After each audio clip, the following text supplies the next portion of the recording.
Bonjour Claire. Bonjour Laure. On espère que nos conseils sur la pression scolaire et savoir lâcher prise vous auront permis d'être plus ouverts à la discussion avec vos enfants ou vos ados quand ils ramènent des notes ou des appréciations à la maison. Surtout que le premier trimestre se termine et que l'heure des bulletins a sonné. Donc, n'oubliez pas de les féliciter, les encourager et d'être constructif plus que répressif si le bulletin n'est pas à la hauteur de vos espérances. Aujourd'hui, notre vidéo va traiter d'un autre aspect de la vie de votre enfant, mais qui est inévitable dans l'harmonie de votre relation avec lui. Tu vois de quoi je veux parler, Laure? Oui, je dirais de la relation avec ses camarades. C'est ça, de la relation avec ses amis, ou comme on dit plus généralement, de la relation avec les pères. Tu veux dire le père, le papa? Mais non, pas le père, le papa. Père, P-A-I-R-S, c'est-à-dire la relation entre des jeunes du même âge. Ah, d'accord. Voilà. Et donc, on abordera dans cette relation surtout l'influence qu'elle peut avoir sur votre ado dans sa vie au quotidien et forcément de la répercussion que cela peut avoir dans votre relation, dans votre communication avec eux parce qu'on n'est pas toujours d'accord. Alors, pour démarrer, une règle de base. Un ado qui va bien est rarement un ado solitaire. Il a régulièrement des copains qui gravitent autour de lui et vous entendez forcément des prénoms qui reviennent et souvent les mêmes à vos oreilles. Un ado isolé n'est pas un ado qu'on peut dire épanoui. Le contact avec ses pairs est primordial. Il a besoin de s'identifier, de se comparer aux autres pour mieux créer sa propre personnalité par la suite avec les valeurs et l'éducation que vous, parents, vous lui aurez inculquées. Effectivement, si un ado reste enfermé dans sa chambre, connecté à son PC ou à son téléphone, ce n'est pas comme ça qu'il va pouvoir se faire des liens solides et se socialiser avec d'autres camarades et d'autres jeunes de son âge. Alors qu'il peut utiliser ces modes de communication pour rester en contact avec eux. Il faut bien faire la différence entre créer du lien et conserver ou consolider le lien déjà existant. Par conséquent, même si vous êtes inquiet de ce qui peut se passer à l'extérieur, dites-vous que c'est plus rassurant de voir votre adolescent sorti avec des amis à l'extérieur qu'enfermé dans sa chambre. En revanche, vous allez peut-être ne pas être d'accord avec les choix de ses amis. Mais votre avis est important pour votre ado. Ça permet de le rassurer, mais aussi ça lui permet de prendre confiance dans ses choix pour plus tard et il pourra oser changer d'avis sur ses fréquentations. C'est là que ça devient délicat. Comment dire à son ado que l'on n'apprécie pas un ami du style ton copain, il a l'air sympa, mais... Et oui, effectivement, pour les parents, c'est pas toujours évident d'annoncer ou peut-être de donner son avis sur une fréquentation de son enfant. Alors, comment faire pour que cela se passe au mieux?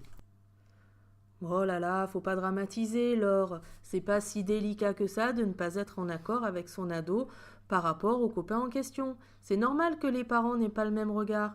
Ils ont l'expérience de l'âge et donc l'expérience de la vie et des relations amicales. Ils verront peut-être plus rapidement les mauvais côtés du copain ou de la copine en question. Mais ils verront aussi le positif. Parce qu'effectivement, l'ado est tellement heureux de se trouver des points communs avec l'autre qu'il fermera sans s'en rendre compte les yeux sur certains petits défauts. Et oui, une règle d'or, il ne faut pas que les parents et les ados se braquent parce que la notion de l'ami est différente. Pour vous, les ados, par exemple, si vous voulez avoir l'avis de vos parents sur une de vos fréquentations, vous pouvez y aller un peu incognito, du style comment tu trouves mon nouveau copain ?» ou « Qu'est-ce que t'en penses de ma copine ?» Alors là, tout de suite, ne vous attendez pas à avoir une seule et unique réponse, ce qui consisterait à dire « Oh, il est génial, je l'adore !» Attendez-vous plutôt peut-être à des oui, il n'est pas trop mal, mais moi je trouve que, ou des choses comme ça.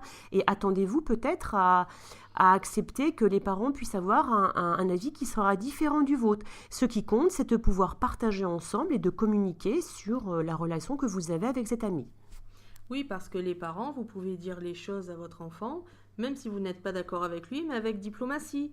Vous pouvez lui dire, pas forcément sur un ton d'opposition, mais plutôt sur une ouverture de dialogue qui pourrait être possible. Par exemple, tu sais, mon chéri, ton ami, il est peut-être sympa, mais moi, si j'étais toi, je prendrais le temps de bien le connaître avant de lui faire confiance. Il y a quelque chose qui me dérange chez lui, mais je peux peut-être me tromper. Laissez à votre enfant le choix et le fait qu'il puisse s'en rendre compte tout seul.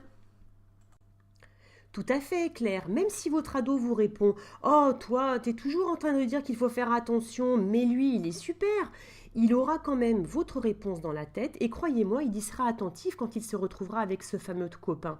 En revanche, si vous êtes trop catégorique quand il vous pose la question et que vous lui dites: «Je t'interdis de le voir, il va t'attirer des problèmes, je ne veux plus que tu traînes avec lui», alors là, vous coupez complètement la communication avec votre ado et lui va rentrer dans un mode d'opposition et le conflit risque d'être très très fort. Exactement, Laure. Il ne faut pas que vous oubliez, vous les parents, même si des fois c'est dur à admettre, qu'à la période de l'adolescence, les parents sont bien plus souvent perçus comme de vieux idiots, des has-been, qui ne comprennent rien car ils viennent d'une autre planète, voire d'un autre siècle. Par conséquent, seuls ses copains le comprennent vraiment. Donc faites attention de ne pas trop le mettre dans l'opposition.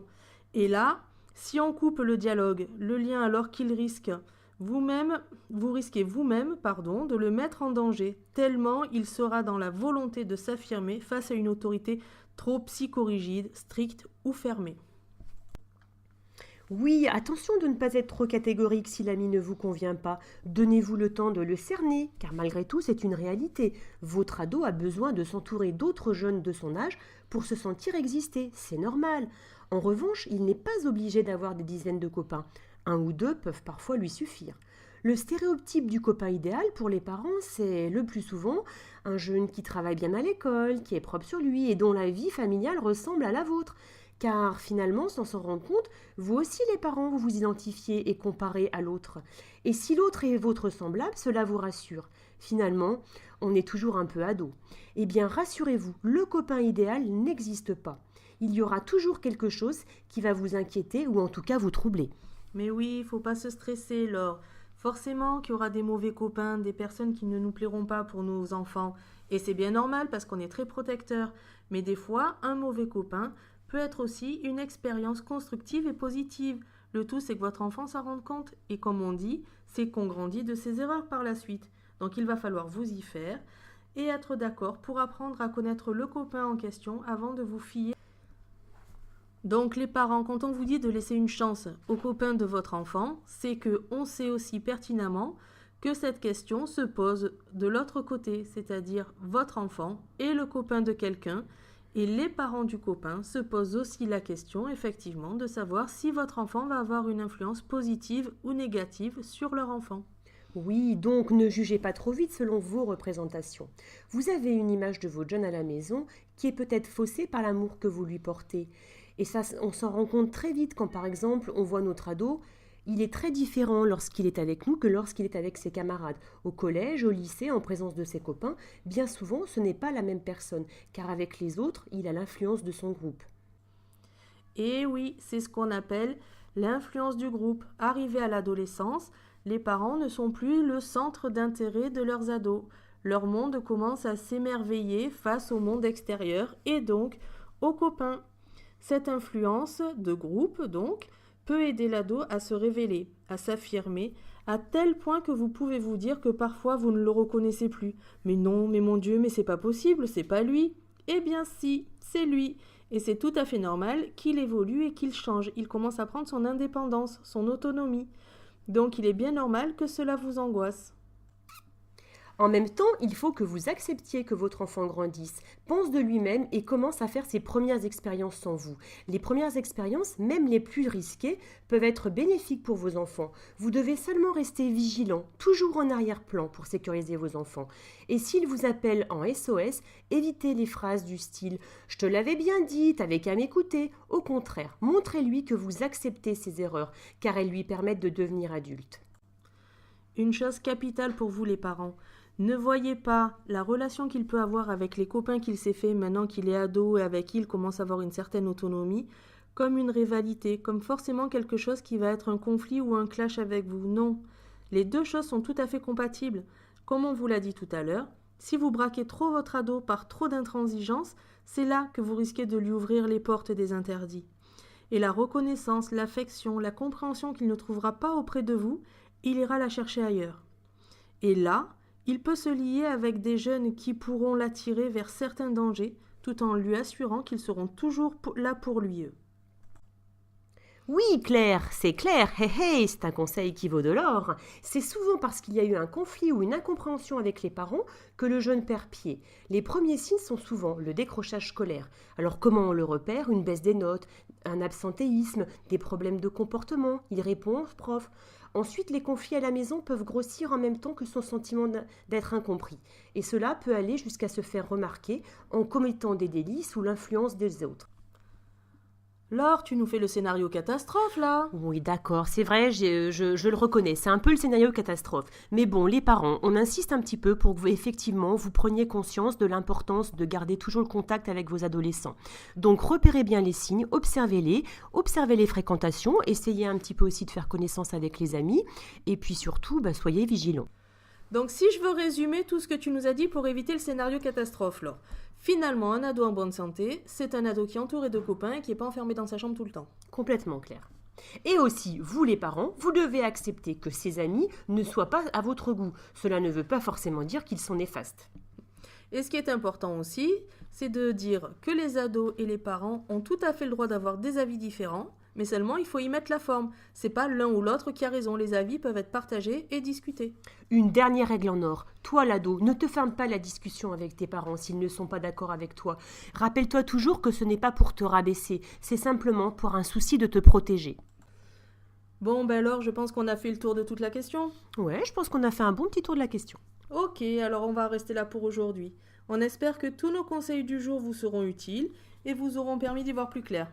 En attendant de nous retrouver dans notre prochaine vidéo, n'hésitez pas à nous contacter pour nous faire part de vos remarques sur notre page Facebook et Instagram et parler de nous autour de vous. Sosiment vôtre. Au revoir.